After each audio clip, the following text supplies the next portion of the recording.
따라해 봅시다. 많이 웃읍시다. 제가 찬양할 때 여러분 얼굴 표정을 쭉 보니까 굉장히 심각해요. 찬양이 심사하러 온 것 같아요. 삶이 고달프고 힘들고 삶의 무게가 느껴지는 것 충분히 공감하고, 새해를 맞았지만 별로 달라진 것도 없고 달라질 것 같지도 않고 경기도 어렵고 다 이해는 하는데, 그래도 우리는 말씀 따라 사는 사람이잖아요. 성경에 보면 항상 기뻐하라 그래요. 이해가 안 되는 말이죠. 범사에 감사하라 그래요. 납득할 수 없는 말이에요. 그런데 우리가 말씀을 따라 사는 사람은 이게 이해가 돼서 하는 게 아니고 납득이 돼서 따라 하는 게 아니라 하나님이 말씀하시기를 항상 기뻐하라. 그러니까 기뻐하는 거예요. 왜 그렇게 기쁘냐 그러면 하나님이 기뻐하라 그래서 기뻐하는 거다. 뭐가 그렇게 감사하냐? 성경에 감사하라 그랬다. 범사에. 그러니 감사하는 거다. 이게 우리가 가져야 될 믿음의 태도요 모습인 줄로 믿습니다. 다시 한번 많이 웃읍시다. 서로 이제 식사하실 때도 많이 웃으시고 보면 빵긋빵긋 웃으면서 인사하시기를 주님의 이름으로 부탁합니다. 그래도 얼굴 안 펴는 분은 개별적으로 만나서 한번 제가 상담을 해보든지 해봐야 될 것 같아요. 그 목회자는 어디를 가도요, 설교가 앞에 있으면 쉬어도 쉬는 게 아니에요. 제가 2주간 비웠잖아요. 첫 주간은 그냥 구요만 생각하고 다녔는데 둘째 주간부터는 이제 설교. 그러니까 늘 머릿속에 설교가 굴러다니는 거예요. 제가 이제 가기 전에 본문을 읽고 이 본문을 통해서 어떤 말씀을 같이 나눌까 생각할 때 떠올랐던 것이 제목 그대로예요. 말씀이 제대로 내 삶 속에 작용하고 있는가? 그게 이제 질문이었어요. 그 질문을 가지고 이제 늘 다니는 거예요. 뭘 봐도 그렇게 적용시켜 보고, 다음에 기회가 되면 말씀드리겠지만, 주일날 일부러 이제 성당에 가서 미사를 참여를 해봤어요. 얼마나 복잡한지. 그 뒤에 예수님 십자가상이 크게 세워져 있는데, 그때 제 마음속에 예수님이 너희들 지금 뭐하고 있냐? 그러시는 것 같더라고. 그러면서 우리가 예배 드리는 것도 순서가 많잖아요. 예수님이 야 너희들 뭐 그렇게 복잡하게 예배를 드리냐, 그러시지 않을까, 그런 생각이 들었어요. 왜 예수님이 원했던 거는 성전을 헐고 나를 따라 살으라는 거잖아요. 그러니까 그걸 다 형식을 없애는 게 퀘이커교거든요. 심하게는 그걸 이단이라고 보는 사람도 있지만 저는 이단이라고 보지 않아요. 그 사람들은 형식은 의미가 없다. 말씀대로 실천하는 게 중요하다. 그러니까 예배도 그 정신으로 그 사람들은 예배 순서가 없어요. 그러니까. 그런데 정해진 시간만 있어요. 정해진 시간, 장소만 있어요. 이 시간에 모이잖아요. 그러면 성령이 인도하는 대로 예배를 드리는 거예요. 그게 이렇게 오랜 세월 내려오기 때문에 그렇게 예배가 돼요. 그 사람들은. 우리가 볼 때는 저기 이상한 짓처럼 보이는데 그게 된다니까요. 그러니까 정말 말씀이 내 신앙생활에 제대로 작용을 하고 있는가, 작동을 하는가. 우리가 말씀을 많이 알고 공부도 하고 듣고 배우고 하잖아요.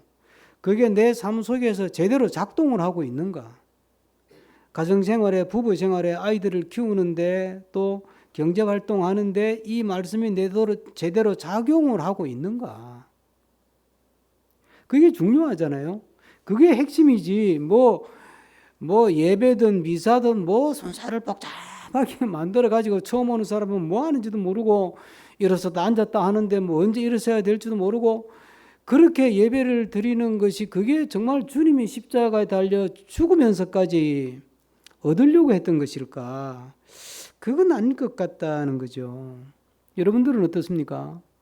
여러분의 삶을 지배하고 통제하는 것이 말씀입니까? 아니면 여러분 자신입니까?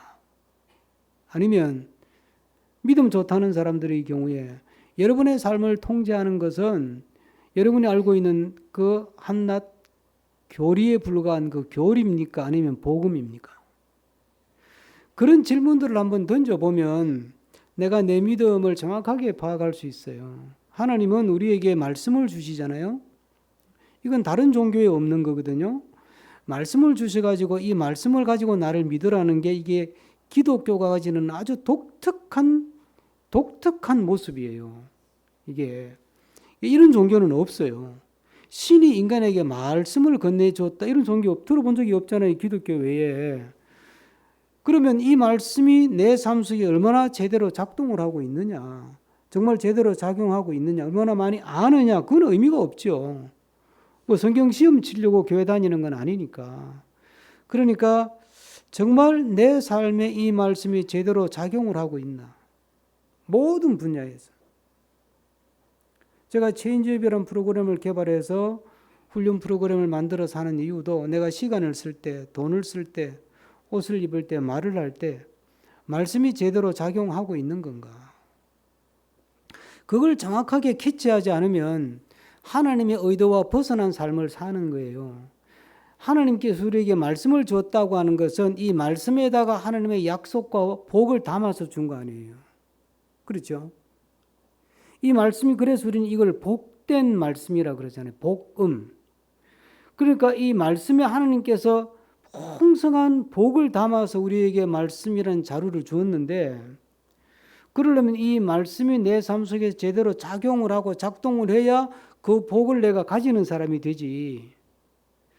말씀은 참고만 하고 그냥 내 계획대로, 내 의지대로, 내 생각대로, 내 꿈대로 살아간다면, 아니면 인간이 만들어 놓은 몇몇 교리를 붙들고 마치 그것이 말씀을 지키는 것이라고 하는 착각 속에 산다면 말씀을 통해 우리에게 주시려고 했던 풍성한 은혜와 복은 누리지를 못하는 거예요. 그래서 이상하게 말씀을 강조하는 믿음의 사람일수록 율법적이고 경직되어 있고 굉장히 비평적이고 남을 정죄하기를 잘하고 그런 사람이 돼버리는 거예요. 아니, 말씀이 내 안에서 작동을 하면 그 말씀이 나로 하여금 더 넉넉한 사람을 만들고 풍성한 사람을 만들고 푸짐한 사고를 하게 하고 뭔가 좀 포용적이고 넉넉한 그런 마음을 가진 사람을 만들어내야 되는데 그러지 못하더라는 거죠. 그래서 오늘 신년주일인데 금년 한 해 2026년 목표를 말씀이 제대로 작동하는 한 해, 내 삶에서 우리 가정 안에서 말씀이 제대로 작용하는 한 해, 그런 한 해가 되면 좋겠다. 그런 생각으로 오늘 제가 이 말씀을 준비를 했습니다. 오늘 본문은 뭐냐면 모세가 이제 하나님의 부름 받아 가지고 이스라엘 백성을 출애굽시키기 위해서 바로를 처음 만나는 장면이에요. 그러니까 모세가 40년 전에 애굽의 왕궁에서 도망가죠. 그래서 40년 만에 다시 이제 애굽 왕궁으로 컴백한 거예요. 와서 이제 바로 왕과 1대1로 지금 대면하는 거잖아요. 역사학자들에 의하면 이 바로가 모세가 어릴 때 같이 자랐던 의 형제일 수도 있다 이렇게 이야기를 해요. 뭐 그건 역사학자들이 풀 문제고, 어쨌든 모세가 아는 바로의 아들이 인근 틀림없겠죠. 뭐 나이가 어리든 많든 어쨌든 이제 만나는데, 이 장면을 우리가 신앙적으로 보면 어떤 의미가 있느냐 하면, 일반 세속의 세계관과 가치관과 생활 방식과 삶의 방식을 가지고 살아가는 바로와 하나님의 부름을 받아서 하나님의 말씀을 붙들고 살아가야 할 모세, 이 두 사람이 지금 딱 만나는 거예요. 그러니까 세상적, 세속적 세계관과 하나님 말씀 중심의 세계관이 딱 지금 맞부딪히는 장면인 거죠. 이게 엄청난 그 뭐라 그래야 될까요? 그 두 세계관의 어떤 뭐 충돌, 하여튼 그런 장면이라고 딱 보면, 야, 이게 보통 심각한 상황은 아니죠. 우리가 지금 그걸 가지고 거대 세계관 문명사를 논할 것은 아니고, 그 상황 속에서 바로가 모세의 입을 통해서 전해지는 하나님의 말씀에 대해서 어떻게 반응을 하는가, 이걸 보면 말씀이 내 삶 속에 제대로 작동하기 위해서 하나님의 말씀이 내가 아는 하나님의 말씀이 내 삶 속에 가정 안에 내 사업장에 제대로 작용을 하기 위해서는 어떠해야 되는가를 알 수 있는 거죠. 먼저 생각하는 것은 우리는 생각보다 자기를 과신하고 있다는 거예요. 생각보다. 이건 배운 사람 안 배운 사람 관계없어요. 다 자뻑이잖아요. 세상에 지보다 더 잘난 사람이 어디 다 지가 잘났지. 그러니까 신앙적으로 보면 우리는 누구나 여기 앉은 사람 전부 다 저를 포함해서 전부 다 자뻑을 가지고 사는 거예요. 그런데 그게 지나치면 자기를 너무 과신하게 된다고. 모세가 바로에게 우리가 믿는 여호와 하나님이 내 백성을 보내라고 한다. 보내서 예배 드리라고 한다. 그러니까 보내달라. 이러니까 그때 바로가 한 말이 2절입니다. 2절 다시 한번 다 같이 읽어봅니다. 2절 다 같이 읽습니다. 네, 다 같이 시작.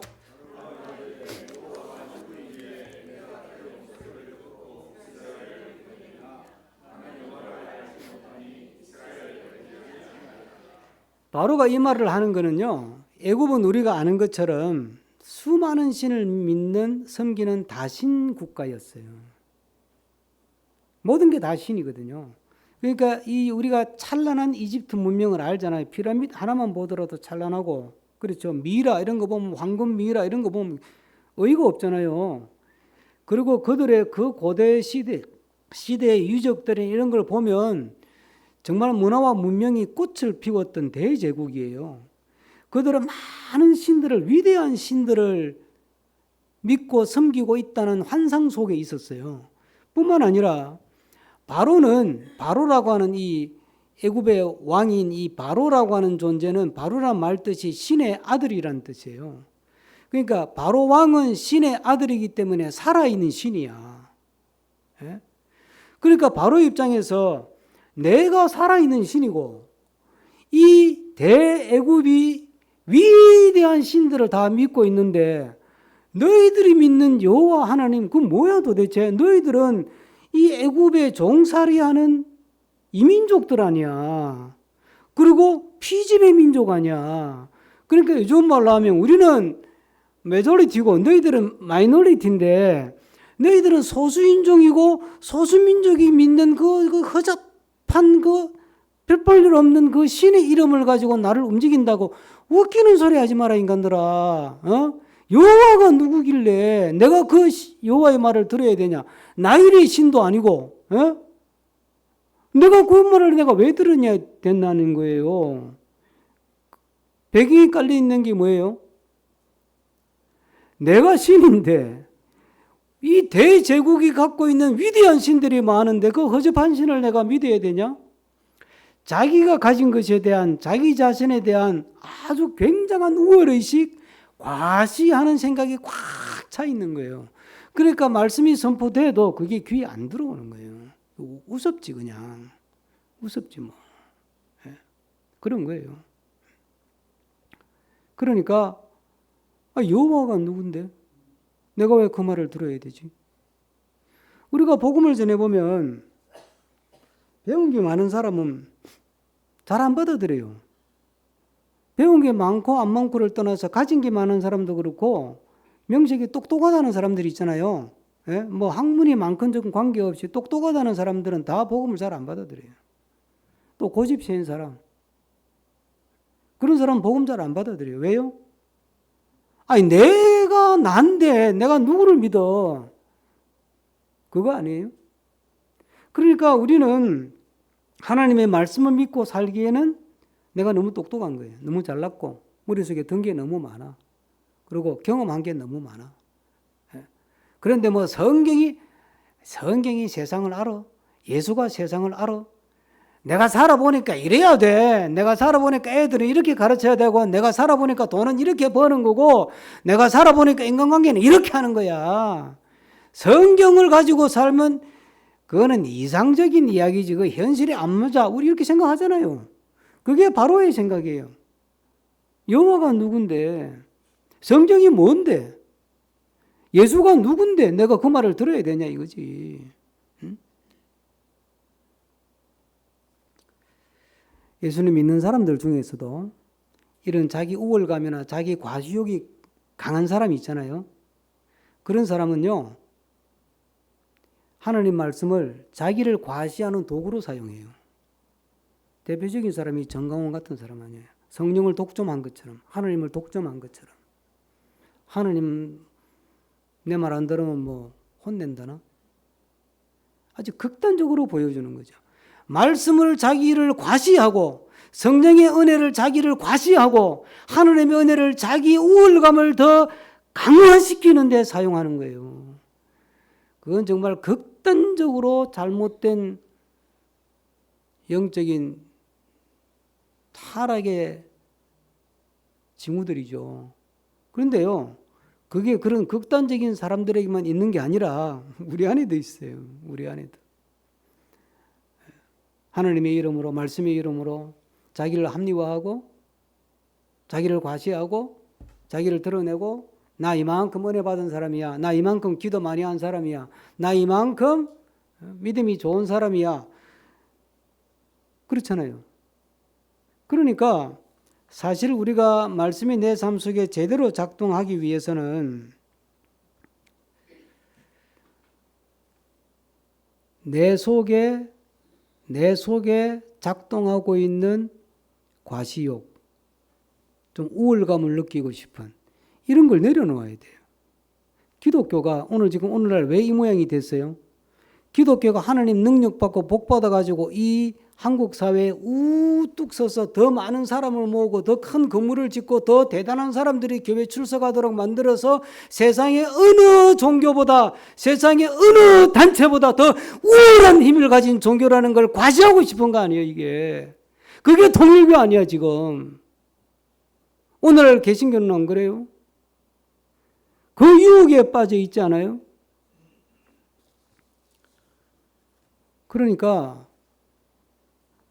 하나님 말씀이 내 삶을 움직이는 게 아니라 내 과시욕, 내 우월욕 이런 것들이 오히려 말씀을 조정하고 말씀을 이용하고 말씀을 가지고 자기를 합리화시키는 도구로 삼는 거예요, 이게. 그러니까 하나님께서 말씀을 통해서 우리에게 정말 풍성한 정말 하늘의 복을 주신다 그렇게 표현하잖아요. 하늘의 복을. 영원한 생명의 복을 주신다잖아요. 그렇죠? 이 엄청난 복을 주시기 위해서 말씀을 주었는데 그걸 못 누리는 거지. 그걸 못 누리는 거죠. 기껏 세상에 거 좀 얻어가지고 내가 예수 믿어서 이만큼 잘 살아. 내가 예수 믿어서 이만큼 부자 됐어. 내가 예수 믿어서 이만큼 우리 자식이 잘 살아. 과시하고 우울감을 느끼는 도구로 정도만 쓴다면 이건 정말 부끄럽고 정말 안타깝고 안쓰럽고 불쌍하고 슬픈 일이죠. 말씀을 통해서 내가 우울해지고 내가 더 잘나지는 것이 아니라 말씀을 통해서 내가 더 낮아지고 말씀을 통해서 내가 더 작아지고 말씀을 통해서 내가 더 겸손해짐으로 하나님이 우리를 높이시는 그 믿음의 축복을 금년 한 해는 더 풍성하게 가정에서 일터에서 교회에서 경험하는 우리 모두가 되기를 축복합니다. 제가 자랄 때는 여기 이제 저의 연배나 저보다 연세가 많으신 분들 믿음 생활 하신 기억을 더듬어 보면 한국 교회가 정말 기도에 대해서 굉장히 열심히 했어요. 그 기도원이 3,000 몇백 개나 있었으니까 전국에. 지금은 뭐 이제 1,000개도 안 남았다 그러던데 그것도 제대로 운영되는 기도원은 몇백 개밖에 안 된대 전국에. 정말 뭐 금식기도, 산기도, 뭐 철야기도, 별별 기도를 다 했으니까. 제가 자란 부산의 조그마한 교회도 금식기도 하는 사람이 1년 360을 끊이질 않았어요. 누가 금식기도 들어갔대. 1년 360을 금식기도 하는 사람이 끊이질 않았다니까. 매일 밤마다 교회 가면 철야기도 하는 사람이 있었어요. 매일 밤이 있었어요. 황장로님 기억나죠? 박찬정 권사님 기억나죠? 그렇다니까. 매일 밤 교회는 철학 기도하는 사람이 있었어요. 그럼 이걸 물어봅시다. 기도한다고 밥이 나와요? 기도하면 직장이 생겨요? 기도하면 집이 생겨요? 기도해서 뭐 직장을 얻었다, 뭐 집 생겼다 간증하는 사람이 있지만 프로테이즈로 따지면 몇 프로나 될까? 0.1% 될까요? 그런데 요즘 와서, 그러니까 연도로 치면 1900년대 후반에 와서 기도해서 부자 됐다, 기도해서 집 샀다, 기도해서 직장 얻었다 이런 거 간증했지, 저희들 어릴 때는 그런 거 간증 안 했어요. 그 당시에 기도하러 다니는 사람들, 산기도, 금식기도, 철야기도, 뭐 밤마다 교회에 기도하는 분들의 주된 기도의 제목이 뭔지 아세요? 뭔지 아세요? 문제 해결 아니에요. 은혜 체험이에요. 그냥 은혜 체험이에요. 그냥 주님 만나보고 싶고, 은혜가 뭔지는 모르겠는데 은혜 받았다니까 나도 은혜 체험해보고 싶고, 문제 해결이 아니라니까요. 병 고치고, 이거는 현신의 권사나 전도관 박대선 장로 그 이후에 병 고치고 신유 뭐 이런 게 나타나면서 그때부터 기도원 가면 병 고치기 위해서 기도원 가고, 문제 해결을 위해서 기도원 가고, 직장 얻기 위해서 기도원 다녔지. 그 이전에는 제가 정인이 이제 자랐잖아요. 저희 교회 기도하러 다닌 분들, 저희 교회 담임 목사님 1년에 40일 금식일 2번이나 했어요. 1년에 2번을. 목표는 오직 하나예요. 교회 성장 아니에요. 그냥 은혜 체험하는 거야. 말씀 체험하고 은혜 체험하고 주님 한번 만나보자는 거지. 왜 그랬을까요? 그게 그만큼 귀한 줄 아니까. 세상에 그 무엇보다, 부자가 되는 것보다, 병 고치는 것보다, 문제가 해결되는 것보다, 직장을 구하는 것보다, 그 무엇보다 더 귀한 것이 주님을 만나보는 경험, 은혜를 체험하는 경험이에요. 예배를 통해 은혜를 체험하고, 말씀을 체험하고, 기도를 통해서 하나님의 인격을 만나는 그 체험을 하는 거예요, 그냥. 그게 소위 말하는 영적인 가치 아니에요. 영적인 가치. 영적인 것에 가치를 두는 거예요. 영적인 것을 통해서 물질적이고 물량적이고 세속적인 것을 얻는 게 아니고 영적인 것을 체험하는 그 자체가 목표였다니까. 그런데 세상 사람들은 이걸 이해를 못해요. 교회 가면 뭐 돈 생기냐고 그러잖아요. 일반적으로 세상은 다 돈이 우리는 자본주의 사회니까 돈이 물에 꽉 차 있잖아요. 출세 성공. 그러니까 교회 가면 뭐 출세하냐? 교회 가면 성공하냐? 교회 가면 장사 잘 되냐? 그렇게 물을 수밖에 없어요. 그 사람들이 나빠서 그런 게 아니에요. 자연스러운 질문이에요. 우리는 거기에 대해서 대응하기 위해서, 그래 교회 오면 부자 돼. 우리 집사님 교회 와가지고 기도 열심히 해서 부자 돼서 그걸 가지고 또 전도를 한다고요? 그럼 복음은 어디로 가요? 세상의 것을 채워주는 것이 복음이에요.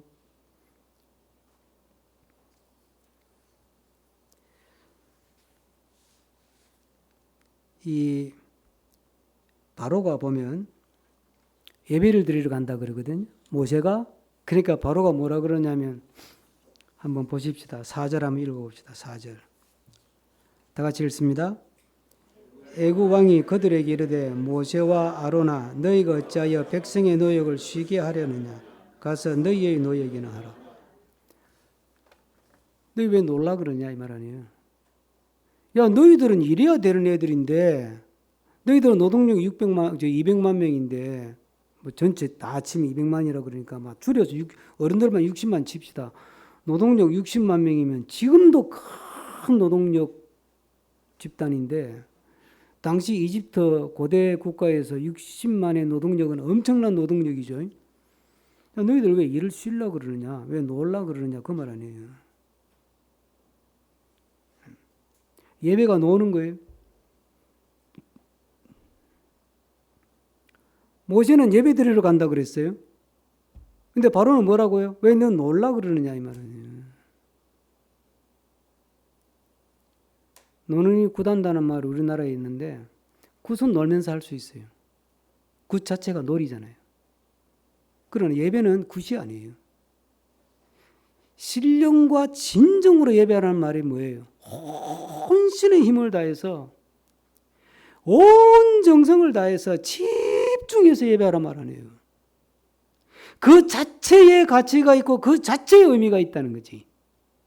예배를 통해서 복을 받았다, 예배를 통해서 돈을 벌었다, 예배를 통해서 부자가 됐다가 아니라 예배 그 자체가 최고의 가치라는 거지.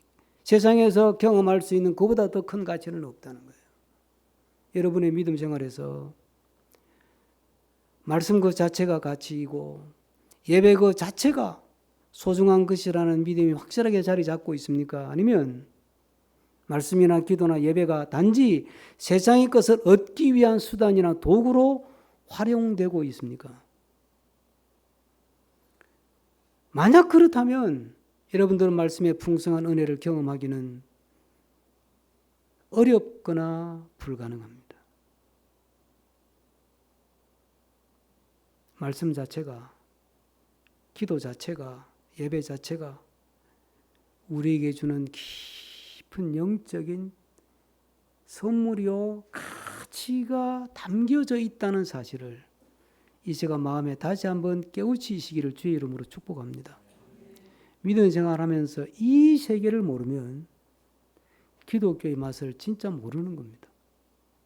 여러분들이 아무리 교회를 열심히 다녀도 기도가 주는 영적인 가치나 하나님 말씀이 주는 영적인 가치나 예배가 갖고 있는 영적인 가치를 놓쳐버린다면 그건 그냥 푸닥거리에 불과합니다. 그건 진짜 푸닥거리입니다. 굿에 지나지 않습니다.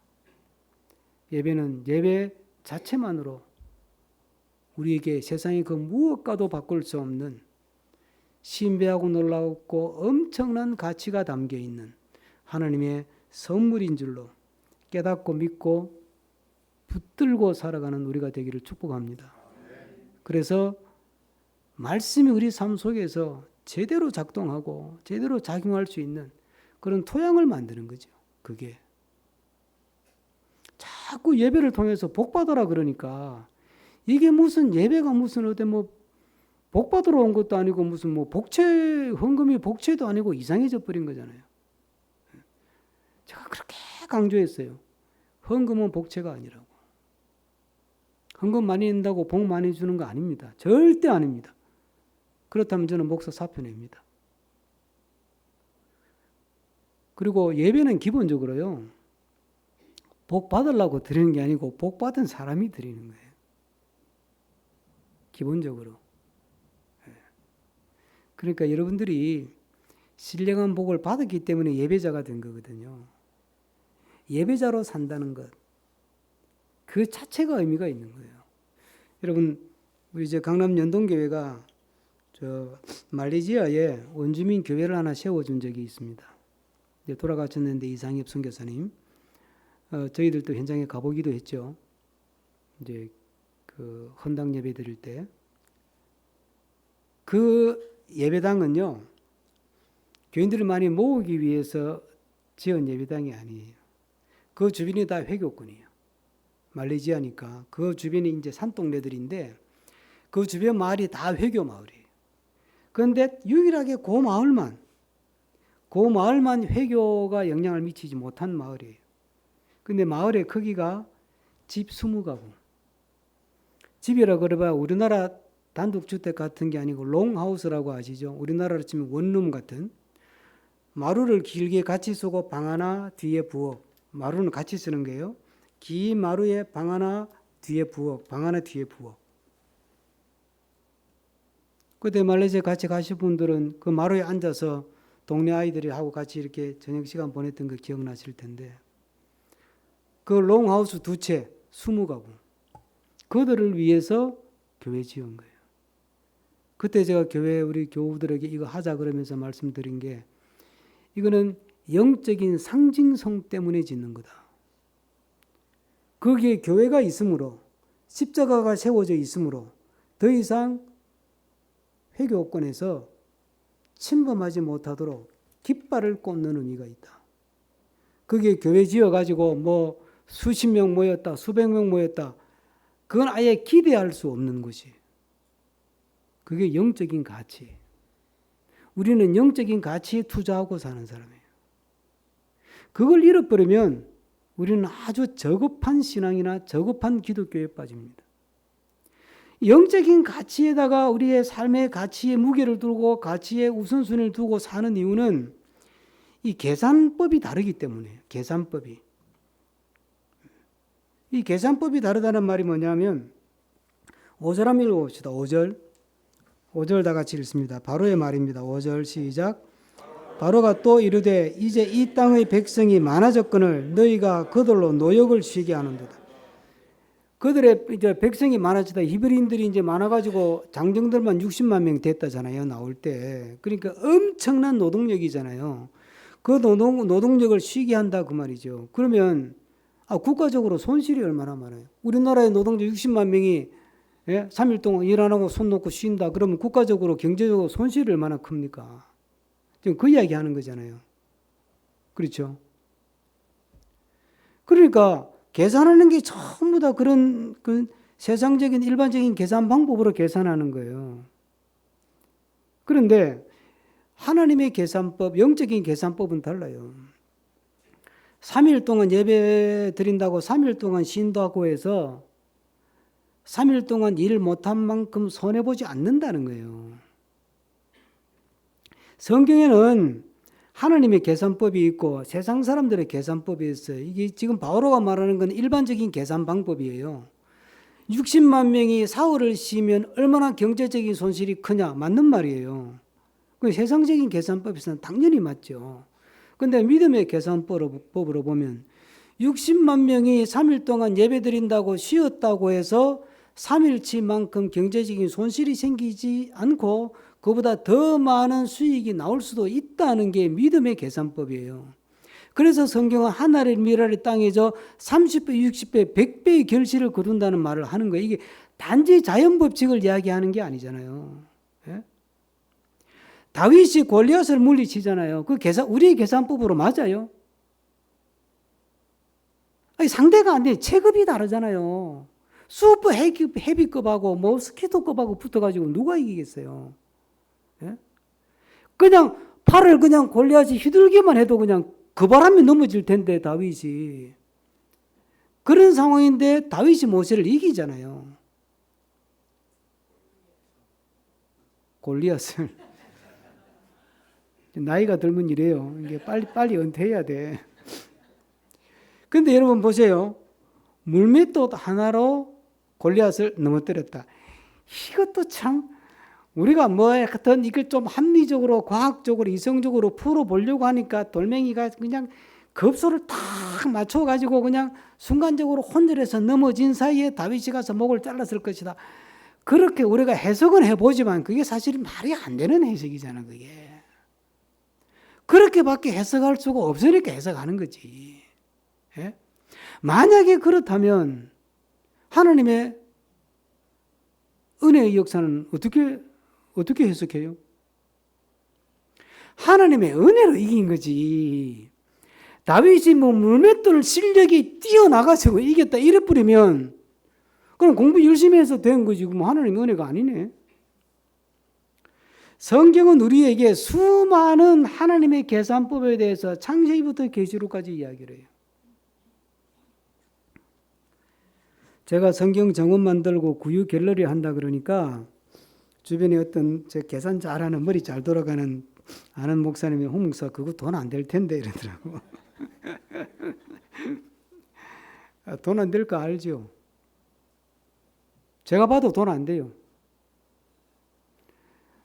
제가 이번에 갔다 오면서 느낀 거는요. 대규모 돈을 투자해서 하면 돈은 될 것 같아요. 제가 그건 확신이 들어요. 전 세계 걸 다 못 모으더라도 각 대륙별로 아시아존, 남미존, 북미존, 아프리카존, 유럽존 해가지고 그 다양한 구유들을 전시하고 그 다양한 어떤 체험 공간들을 만들고 포토존 만들고 하면 관광산업으로 되지 않을까요? 저는 될 것 같은데. 큰 돈은 못 벌어도 괜찮을 거예요. 그러나 우리 교회가 그런 돈은 없어. 저도 없고. 제가 이걸 시도하는 거는 제 노후 자금 가지고 조금씩 써가면서 할 수는 있겠다. 그러면 뭔가 믿음 안에서 의미가 있기 때문에 하는 거지. 이걸로 돈을 벌 생각은 눈꼽만큼도 없어요. 그런데요, 성경은 또 이런 말씀이 있어요. 너희는 먼저 그의 나라와 그의 의를 구하라. 그러면 무엇을 먹을까, 입을까, 마실까? 이 모든 것은 내가 어떻게 한다고요? 내가 더해준다 그랬어요. 이런 말씀도 있다니까. 이게 하나님의 계산법이에요.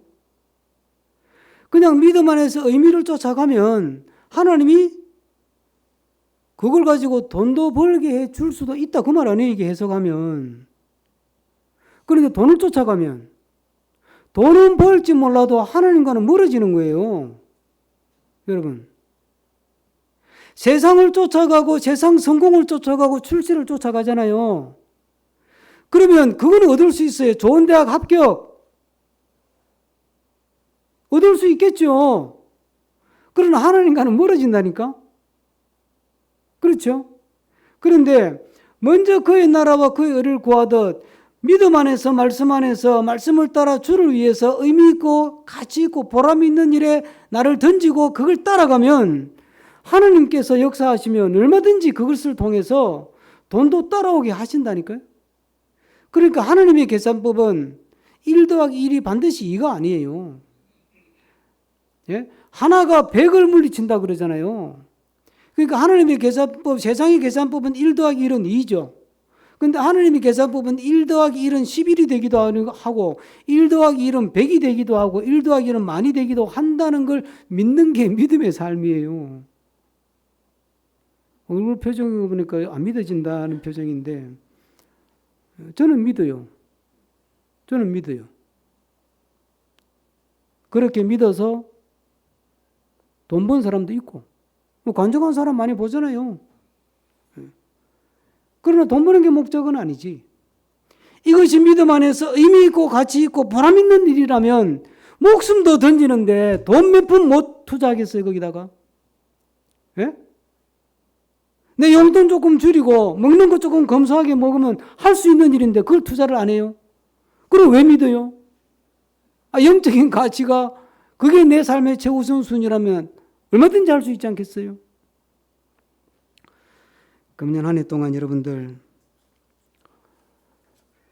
정말 주님 앞에서 나의 계산법을 따라 살지 않고 하나님이 보여주시는 믿음의 계산법을 따라 살아서 말씀이 내 삶 속에 제대로 작동하고 역사하고 작용하는, 그래서 그 말씀이 만들어내는 놀라운 삶을 경험하는 우리 모두가 되기를 주의 이름으로 축복합니다.